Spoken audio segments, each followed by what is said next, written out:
Welcome to the Midweek message. We're taking some lessons from the book of Ruth. We're reading in Ruth chapter 1, verses 11 through 14, and I'm reading from the New English translation of the Bible. Ruth 1:11. But Naomi replied, "Go back home, my daughters.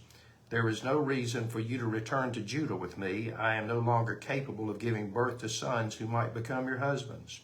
Go back home, my daughters, for I am too old to get married again. Even if I thought there was hope that I could get married tonight and conceive sons, surely you would not want to wait until they were old enough to marry.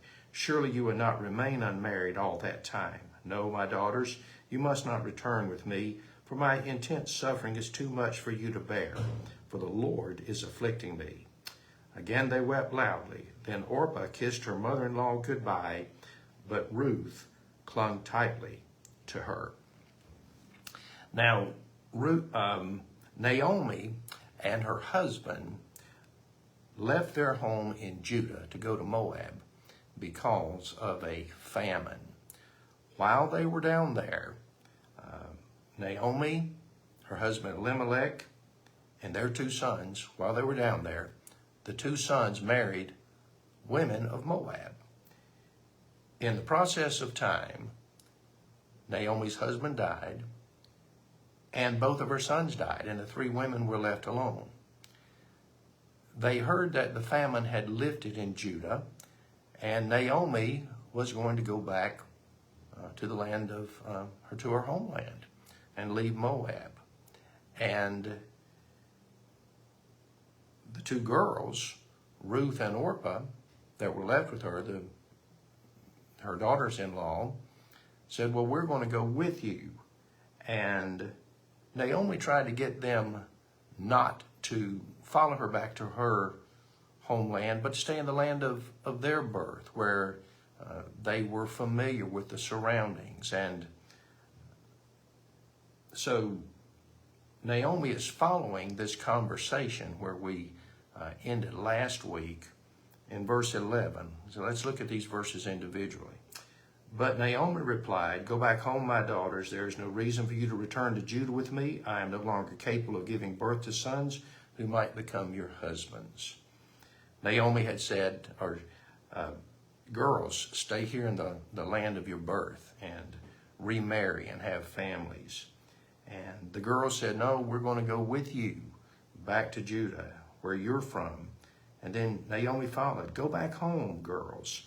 No reason for you to go with me to the land that I'm from and with which you're not familiar." And then she said, "If you're waiting on me, by the way, to have more sons that you can marry in the stead of your husbands who were my sons, I can't do that." And verse 12. "Go back home, my daughters, for I am too old to get married again. Even if I thought there was hope that I could get married tonight and conceive sons," and this is verse 13, "surely you would not want to wait until they were old enough to marry. Surely you would not remain unmarried all that time. No, my daughters, you must not return with me, for my intense suffering is too much for you to bear, for the Lord is afflicting me." That's two verses. Verse 12 and 13. Again, "Go back home, girls. I can't," she said, "I'm too old even to marry again. And even if I got married today and conceived children, you wouldn't wait around to marry these boys until they were grown. So you must not return with me. It's not the thing to do." She kept saying, "No, my daughters. Go back home, my daughters. Don't do this."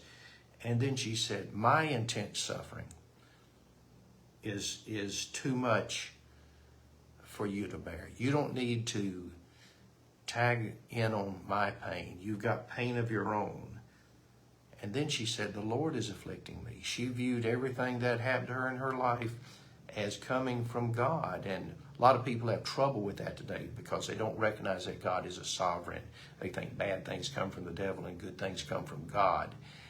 When the truth is that God is in control of all things. Not saying that the devil's not involved, but God's in control of all things. And sometimes God sends trouble to teach us lessons and to make us into better people and to build our lives. Don't come with me. My suffering is too much to bear. You've got suffering of your own. You don't need to bear my suffering too. She had lost a husband and 2 sons. And verse 14. Again, they wept loudly. Then Orpah kissed her mother-in-law goodbye, but Ruth clung tightly to her. We ended last week with them hugging and kissing and holding on to each other. And at this point, they wept loudly again. But then Orpah, who had said she would stay with Ruth, or stay with Naomi rather, then Orpah gave her one final kiss and left. The last kiss. And Ruth clung tightly to her. There are going to be people in your life that promise, perhaps with good intent, to be by your side and to be faithful and be with you through thick and thin. They will not do it. And the day may come when you lose part of your support system as well.